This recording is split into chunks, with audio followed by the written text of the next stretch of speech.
When Gram Parsons finished recording Grievous Angel in the summer of 1973, he wanted the album credited to Gram Parsons with Emmylou Harris.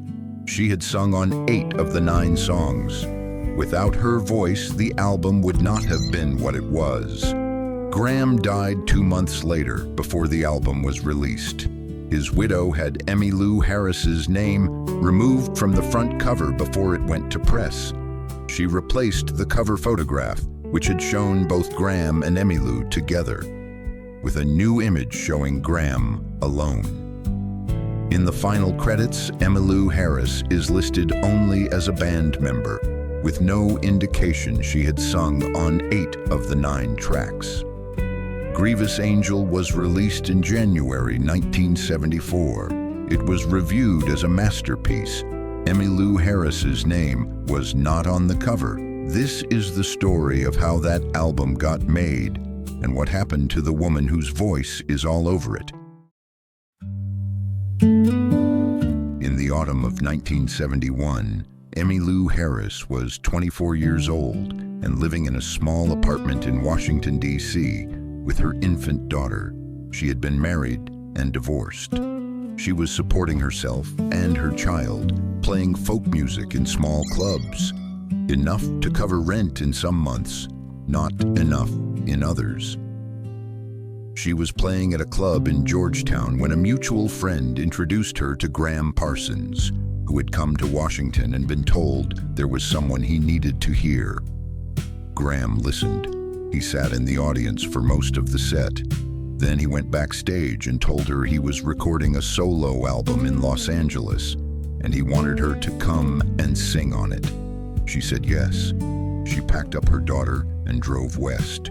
No contract, no guarantee of payment. She said yes because of the way he talked about music, as if it were something worth crossing a continent for. She had never sung country music before. She was a folk singer, Joan Baez, Joni Mitchell, the coffeehouse circuit. Gram sat with her in his apartment and played her Merle Haggard and Hank Williams and George Jones, and explained what he heard in them. The directness, the honesty, the refusal to be sophisticated. She listened, and then she understood, and then she sang. The GP sessions began in late 1972, backed by Elvis Presley's touring band, the TCB Band. James Burton on guitar, Glenn Hardin on piano, Ronnie Tutt on drums. The best country session players alive. Emmylou Harris had never recorded in a professional studio. She walked into the sessions and sang as if she had been doing it her entire life. James Burton later said her voice was one of the most extraordinary things he had encountered in a recording studio. Its purity, its control, the way it locked with Gram's as if they had been singing together since childhood. The sessions were not easy. Gram's drug and alcohol use made him unreliable. There were days he didn't arrive at all. But when he was there and functioning, something happened at the microphone that nobody in the room had prepared for. 2 voices, his warm and rough, hers pure and precise, fitting together so naturally that the harmony seemed to belong to a single instrument. GP was released in January 1973. The reviews were respectful. The sales were modest. It did not make Gram Parsons famous, but the people who heard it knew that a sound had been found in that studio that had not existed before Emmylou Harris walked into it. The Grievous Angel sessions began in summer 1973. By every account, they were the most focused recording sessions of Gram Parsons' life.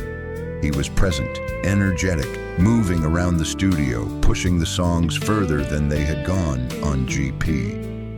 The engineer later described the atmosphere as genuinely happy. Emmylou sang on 8 of the 9 songs. She helped arrange In My Hour of Darkness. Her voice is on the opening track, on the closing track, on every song that matters most. Gram wanted the album credited to Gram Parsons with Emmylou Harris. This was not generosity, it was accuracy. Her contribution was not decoration, it was architecture. The sessions finished in August. The tapes were delivered to Reprise Records. Gram went to Joshua Tree to celebrate. He never came back. On September 19, 1973, Gram Parsons died of a morphine overdose in room 8 of the Joshua Tree Inn. He was 26 years old. After Gram's death, his widow intervened in the album's presentation before it went to press. The cover photograph showing Gram and Emmylou together was replaced with one showing Gram alone. The credit Gram Parsons with Emmylou Harris was eliminated. Her name was buried in the band credits, indistinguishable from the drummer and the pedal steel player. Grievous Angel was released in January 1974. It reached number 195 on the Billboard chart. Emmylou Harris has spoken about this over the years with a restraint that is itself revealing. She has not expressed anger publicly.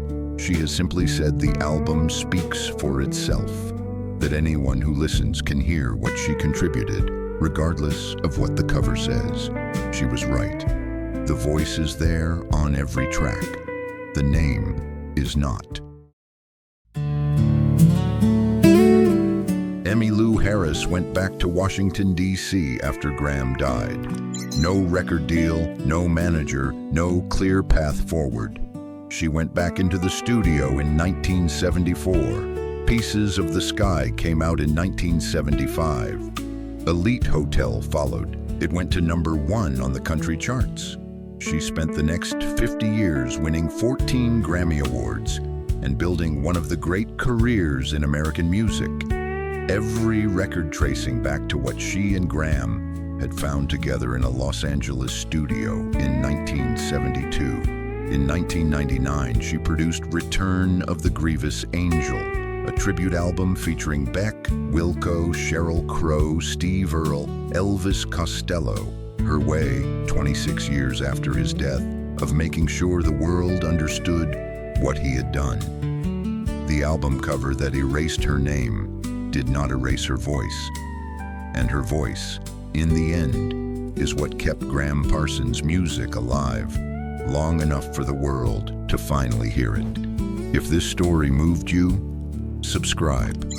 There are more of them, and not one of them ordinary.